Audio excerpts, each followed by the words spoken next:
Hello, everybody, and welcome to Happy Hour with Maestro Tim. Great to have you with us. And today, I am just honored to have a really special guest.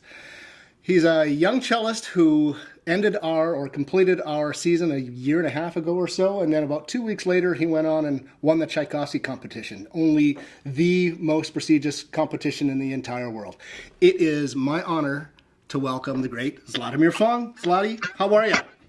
Good. Thank you so much, Maestro, for having me. I'm really looking forward to this. Oh, listen, I always say thank you for agreeing to do this, because I kind of get tongue-tied when I get a chance to speak to our guest artists. I have great respect for what you do, and to be able to have you take some time to talk to us has been a real treat.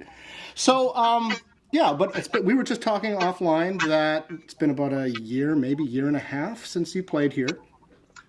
And you played my favorite cello concerto, the Shlomo, by Ernst Bloch. But then 2 weeks later, you went to St. Petersburg. Can you tell us a little bit about that?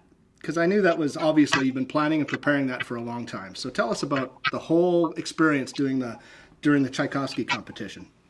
Sure, for sure. Well, I just want to first start out by saying that among all the concerts I've done in recent memory, playing with Orchestra Iowa it's actually one of sort of the ones that was closest to my heart, and I have some of the most fond memories of being there, and not only the orchestra and how the collaboration, of course with you and the members was just so fluid and really memorable on a deeply artistic level, but then also the kindness of the patrons and in the audience and in the reception afterward and all the people I met. So I really miss it, and it was wonderful. I often say to people, hey, be careful if you're visiting Iowa for the first time, you might just fall in love with it. They're great people here, and I'm really glad to hear you say that. Yeah, so we had this unbelievable concert.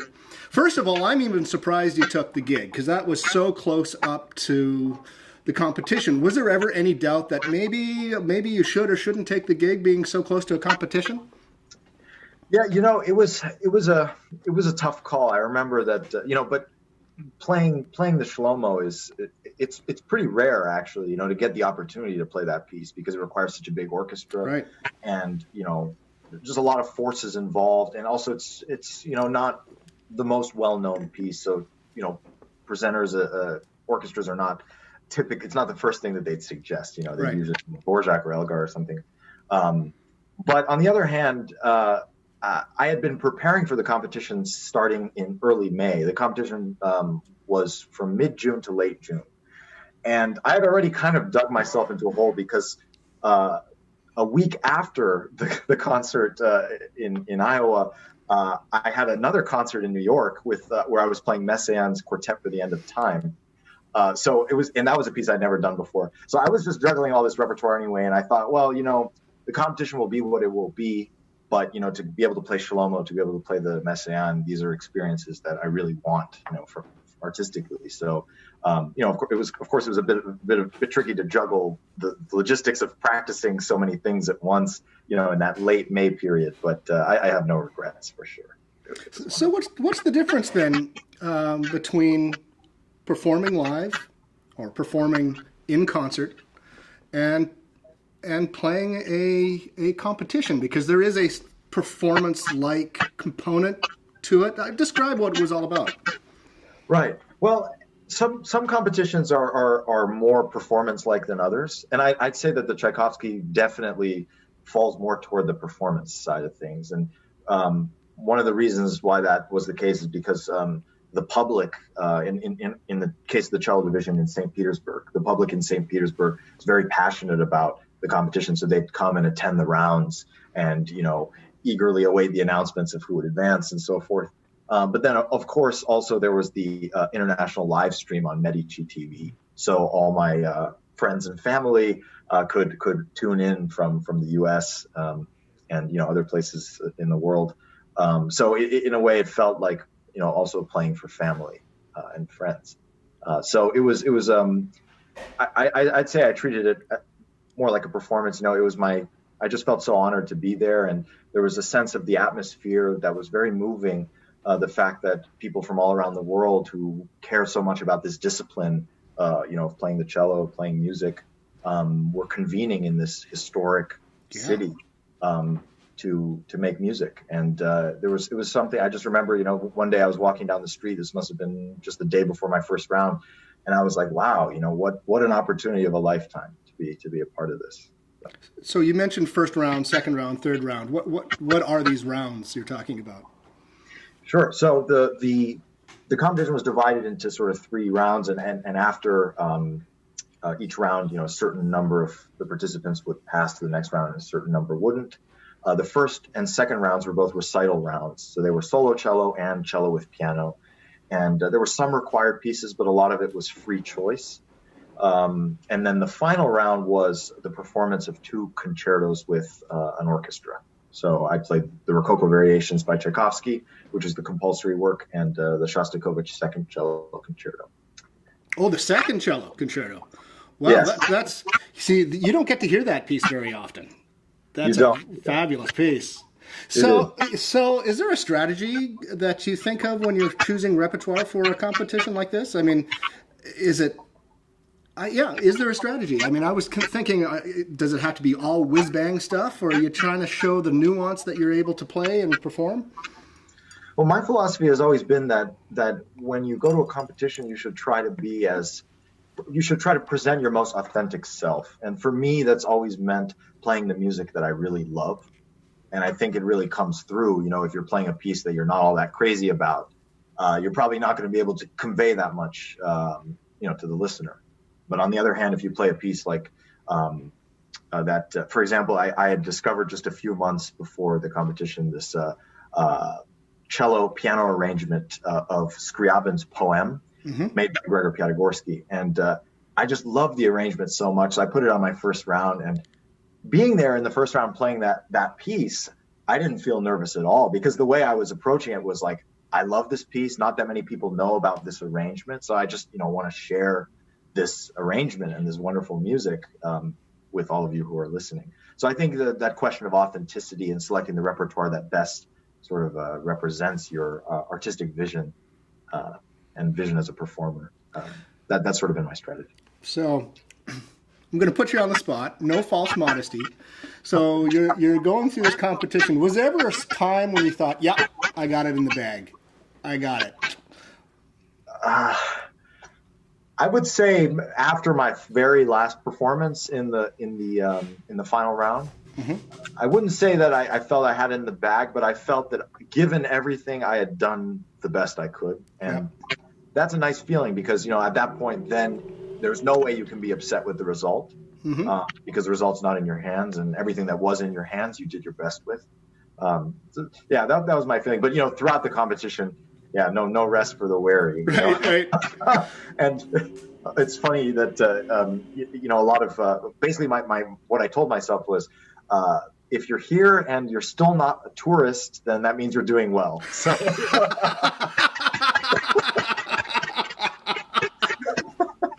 So I always find that being a soloist is the most difficult thing a soloist can do is the battle with themselves. And to be able to walk away from a performance knowing that you've done your best. I mean, that is, I think, for many, very rare, because I think a lot of people kind of walk away going, I could have done that better, or this went better in rehearsal. And do you beat yourself up, or do you let it go in performance when something maybe doesn't go the way you wanted it to? I think it varies, and a lot of it is dependent on the kind of preparation that I put into something. I'm a big believer that, like, if you don't prepare for something all that much, then you can't really expect too much from it. But so by that token, I think the biggest sort of disappointments that I've had are where I genuinely thought I had prepared well, but then the performance just didn't really go my way. Right. Like all the things that I kind of feared would go wrong went wrong. Right. Despite the fact that I had, at least in my mind, prepared pretty diligently. But it's interesting you mentioned that, because I think I remember someone told me a story about Janos Starker that who's a legend of cello and a legend of technique, in particular. And apparently he said once that only like 8 times in his life did he ever walk off stage thinking that he knew how to play the cello or something. That's amazing. Yeah. But but I think ultimately we have to remember that that there's something magical about just being present in a performance, regardless of what happens from your perspective. If you're communicating something to the audience just by the mere fact of you being there and giving them something, giving them a piece of the way you feel about the music, then you've accomplished something that that says a lot. So winning the Tchaikovsky competition is a big deal. Did your professional life change at all overnight, or what was the result of that competition for you?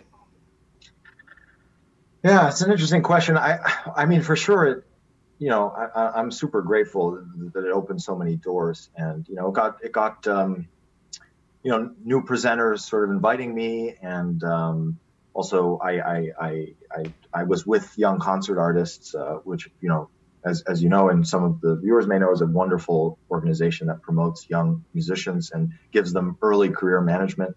After the competition, I was able to sign with a commercial manager. So, now I'm working with them, and it was a bit of a transition because, to a degree, once you kind of get into that performing circuit, you have to start thinking about things like image and, how you can publicize yourself. And it's a little uncomfortable to think of yourself as a product that needs to be sold. But on the other hand, that's sort of the stark reality of, the music business, the business of promoting musical performances. So there were some changes for sure, but I think overall I can't be upset about anything. I'm just really unlucky. Sure. Well, I think regardless of what the outcome would have been at the Tchaikovsky, you would have done just fine in your life, in your career. After all, the Academy, winning the Best Actor for the Academy Award for the Best Actor doesn't necessarily guarantee a big career these days. And I often think that there are artists out there who never did win the huge competitions, but are in extraordinarily high demand just because of the relationships they've built, the performances the art that they produce. Yeah, I think that's. First of all, I am just so impressed with you and so pleased with the outcome, because I think just as you were leaving Opus, because you were just packing up, getting ready to leave Iowa, I said to you, I said, okay, you can do this. You can really do this. And wow, you sure did. So listen, I'm going to go check our chat room to see what's going on, to see if anybody has any questions for you. Jeanette Wells, you're back. Good to see you. Andy Harris, welcome back. Let's see here. Anybody have any questions for Zlatomir? Yeah. Remember, it takes about 20 seconds, so I'll let you think about some questions. In the meantime, a lot of people notice that you have a rather odd name, Zlatomir Fung. So tell us about your heritage. Sure. So my first name is actually a Bulgarian name. It's a South Slavic name. And that's because my mother was born in Bulgaria and came to the United States in the early 1990s. And my family name is a Chinese name. And my father is a Chinese American. His parents were born in Asia, and he grew up in Kansas, actually. So, see, no wonder you love the Midwest so much. I mean,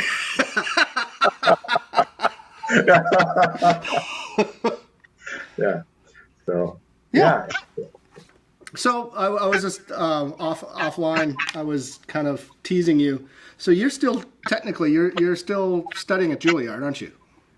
That's right. I'm in my 4th year of undergraduate study. So I'm thinking, the basics of your cello playing are probably pretty acceptable by now. So what are you learning there? What are they teaching you? Learning anything new about the cello? Well, I actually feel that I've learned a lot at Juilliard, and actually things that I didn't things I couldn't have imagined would have influenced me, really did.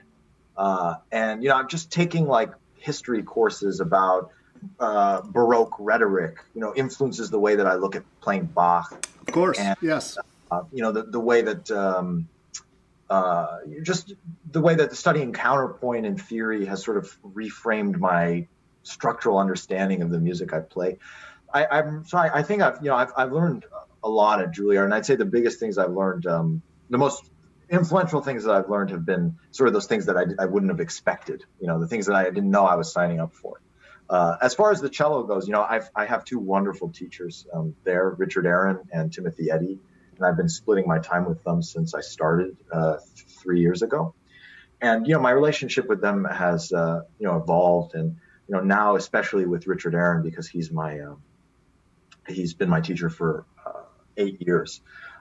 He's really a mentor for me now. And, Right. we talk about career related things and, projects, ideas, and, ways that I can just continue expanding my horizons as a player and a musician. So, All right. I'm going to go back to that chat room and see if we have any questions there for you yet here.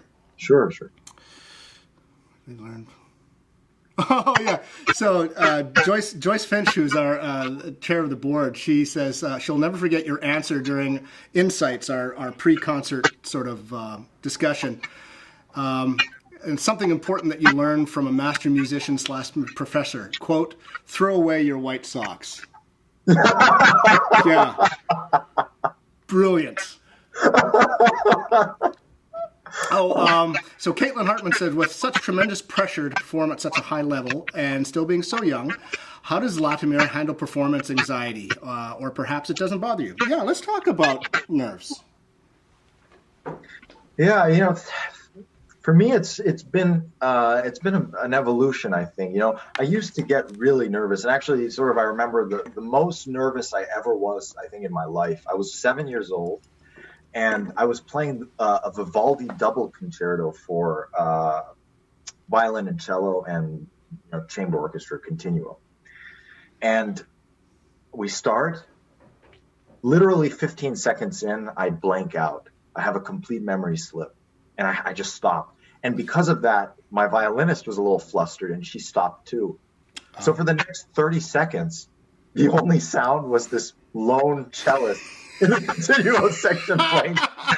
It's like frozen. I mean, actually, eventually we got back on. Right. But it felt like an eternity. And I remember that was just one of the most embarrassing moments. And I thought, like, oh, this is the end, And, throughout my those sorts of that era of my cello playing, I just got really nervous before things. And I was always fixated on the perfection element and the accuracy element and, making sure to really, like, everything that I got right in the practice room, I wanted to get right on stage, from a technical standpoint. And then I think as time has passed and I've had the great fortune of performing more and more, I think the experience has given me more confidence. And I really, a metaphor I kind of like is, I don't know if anyone's, maybe have you played Pokemon, the video games? Yeah. Oh, sorry. Let me survey the chat room. Yeah. Okay. Who here has played Pokemon? Come on. You can admit it. Come on. I'll come back in about another 10 seconds to see how many of you have that as a guilty pleasure. So please do continue. So, in the Pokemon games, you have these Pokemon. You're the trainer, right? Yep. You have these Pokemon. And initially they start out very low levels. They're like level 5, level 10, depending on when you catch them, right? And the only way to level them up is to put them in battle, right? And so that's the way I see performance. The only way for you to become a stronger player, a stronger, more experienced musician, is to go into the fray.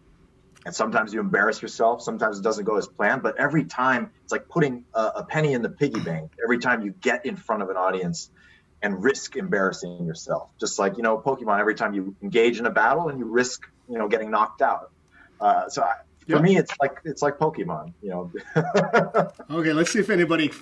Oh, okay, good. Some people are fessing up. I know those of you who aren't responding are lying. Yeah. That's great. Actually, last week we had Branford Marsalis on, and he was saying much the same thing, that the risk and sometimes even the failure is really important because music is a live, breathing thing. It's about live performance. It's not about landing your spots that you got in the practice room. It's in the here and now, and there's only one way you can get into that. Hey, let me circle around back to your teachers. You know, Tiger Woods still has a coach to look at and make sure that, hey, you're dropping your shoulder here, you're dropping this. Do you think you'll continue having a teacher more like a coach as you continue through your professional life, just to make sure that you're not developing bad habits as you continue in the profession? Absolutely. I mean, that's something that I would really love to have, you know, perhaps a group of people, you know, who I really trust, who I might play for, like I might play for once a month, or, you know, something on some sort of regular basis. I think it's just especially important for musicians because sometimes we lose a little bit the context of what we're doing, since we're always so engrossed in, you know, what we're doing. We lose perspective of, you know, like I think I've seen some musicians who kind of go down this path, you know, where their taste becomes more questionable. And, you know, I wonder how much of it was like them kind of just becoming fixated on a particular concept at the expense of something else. And if only they had someone to say, you know, you're kind of, you know, going a little too much in this direction. You might want to think about this. Perhaps you want to try using 2 fingers. Just saying, you know. Oh, by the way, you know, I am remiss because usually at the top of each of these I toast our guests, and you're still not of age, are you? I became of age this past April. Well, congratulations! But we're still teetotaling it today, aren't we? I've got some cranberry juice, and what do you have there? I have some strawberry lemonade. Well, so. Wonderful. Cheers to you, sir. Cheers. Chink. All right. Anyhow. So now all of a sudden you've got all this time on your hands, and I'm really fascinated by how each artist responds to this. Has this changed your practicing habits? I mean, because there's no work out there right now. So what does that mean to your daily practice schedule?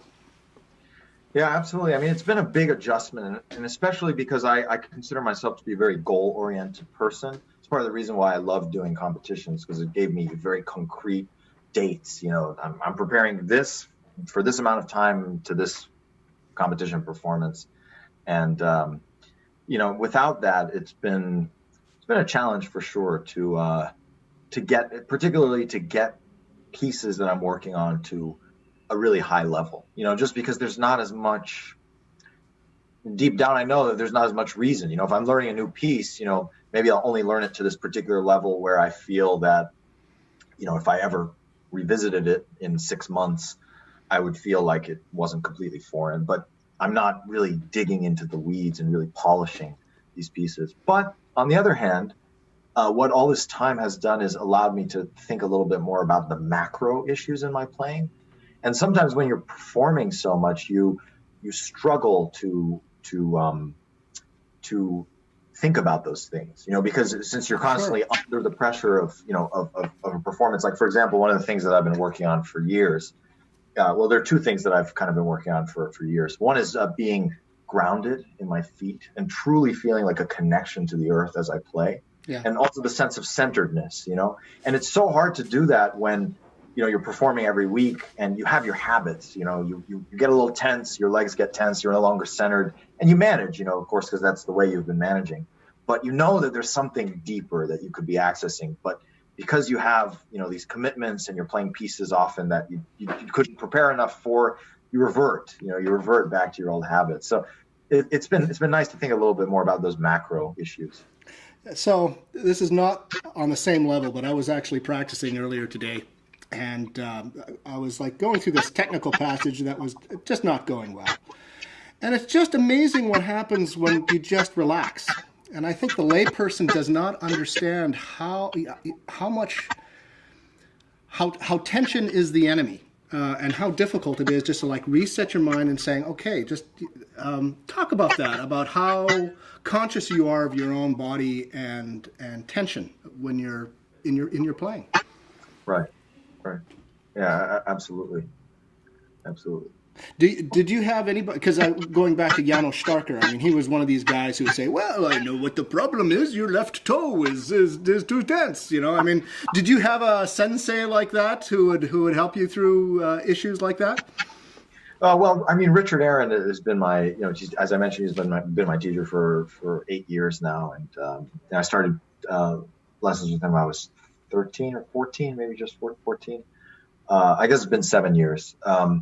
He's really a guru of the whole question of centeredness and balance. He got me thinking about a lot of those things, and also the ability to evaluate one's own physical state. I think is something that should be talked about much more, because ultimately there's only so much that someone else can point out for you. You have to be the one to make the change because you're the one playing. So if you have a point of tension, you have to figure out how to eliminate that. That was very important. I'm going to go back to the chat room, see what's going on there, make sure everyone's behaving. Randy, of course, never behaves. Let's see here. Neither does Jeanette, of course. Let's see. Anything new here? Kathy, you are late. So I guess you have to buy the round for everyone now. So Michelle Bennett asks, how many bundles of flowers did you receive at the competition? Yeah. Actually, I only got one bundle of flowers in the final round.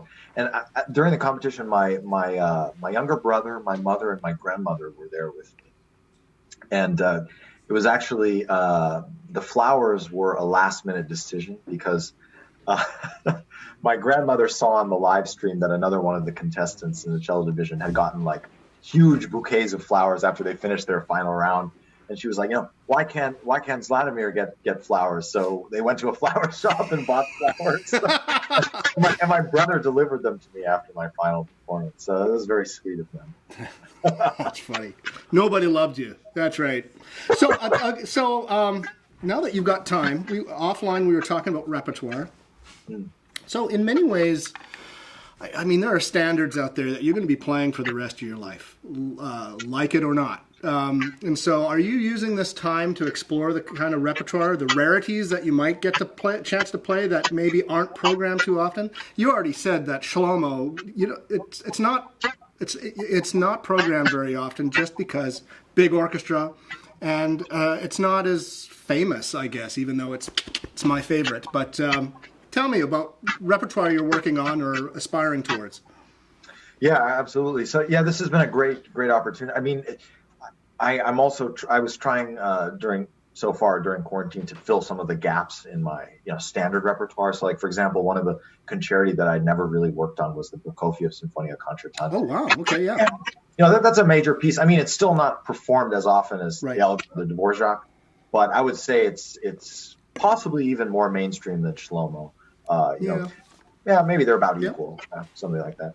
So that was like sort of a major gap. And then I've been working on some other things which I know are more like passion projects. I've been working on the Walton Cello Concerto, which I love.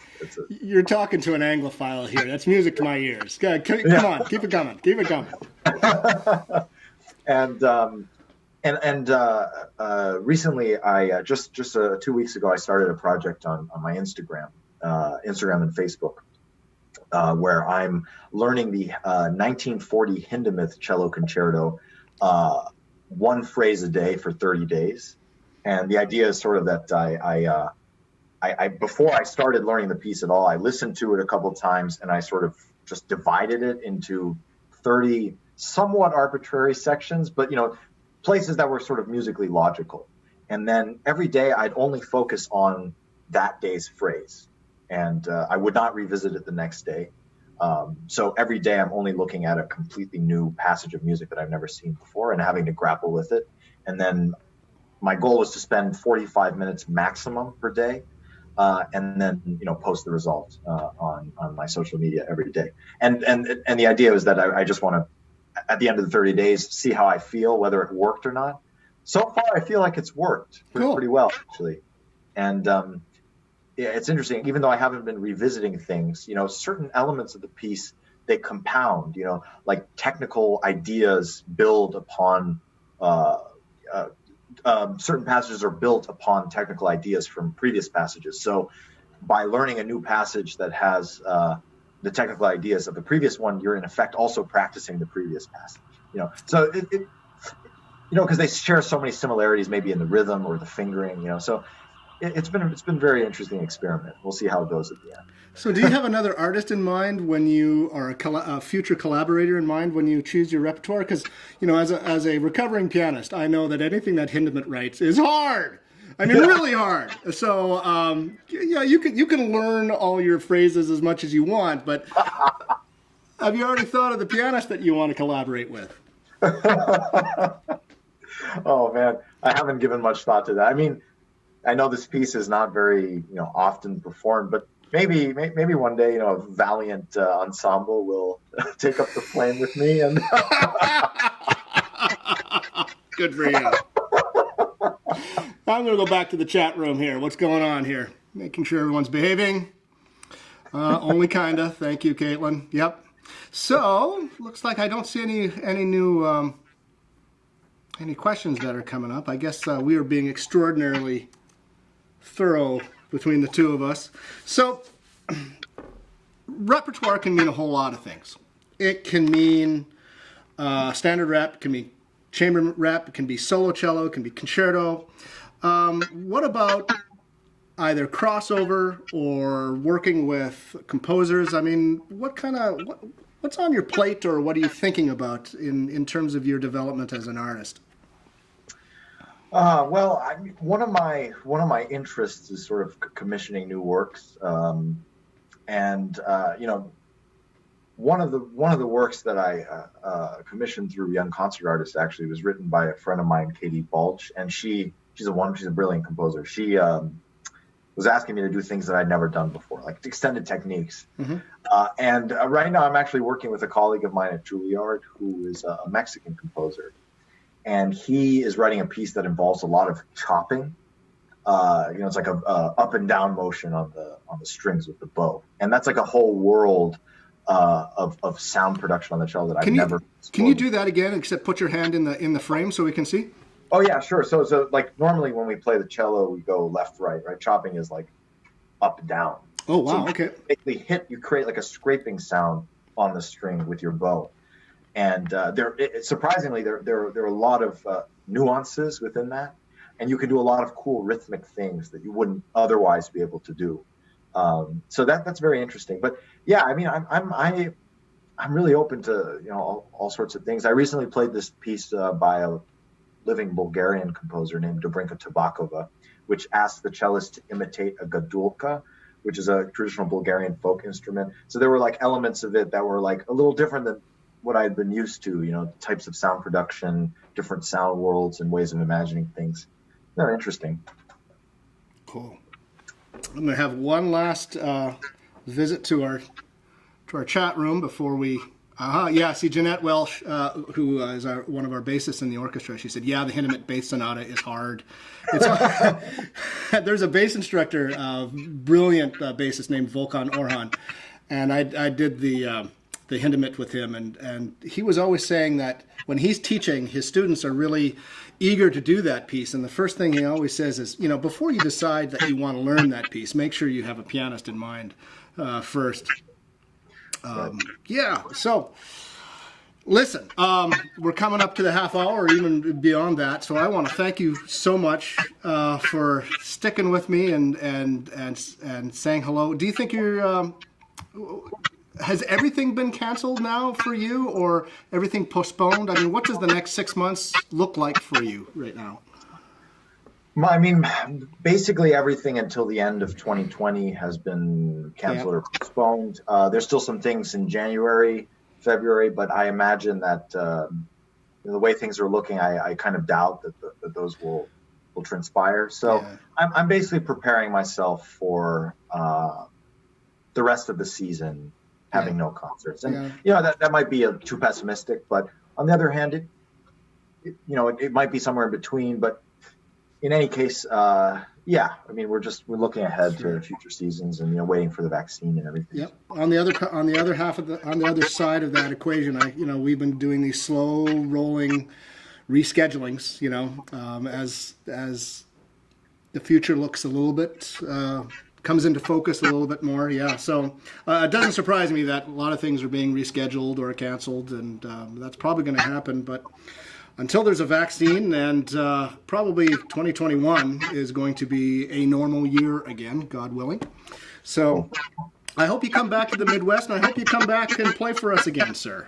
It was a real honor having you, and I got to tell you, people were just on fire about you even before you won the Tchaikovsky, and I know there were a lot of people rooting for you, and a lot of people are very proud of you, and myself included. So I want to thank you for being a guest. I want to thank everyone else for logging in and joining us. And if you really enjoyed today's episode, please consider Venmoing us or donating to our cause. We're going to need your help for the next 6 months as we get through this. But Zlati, thank you so much. And one last toast to you. Yeah. Cheers, sir. Cheers, sir. Cheers. All right. And with that, we're going to end with the encore that you played in concert here.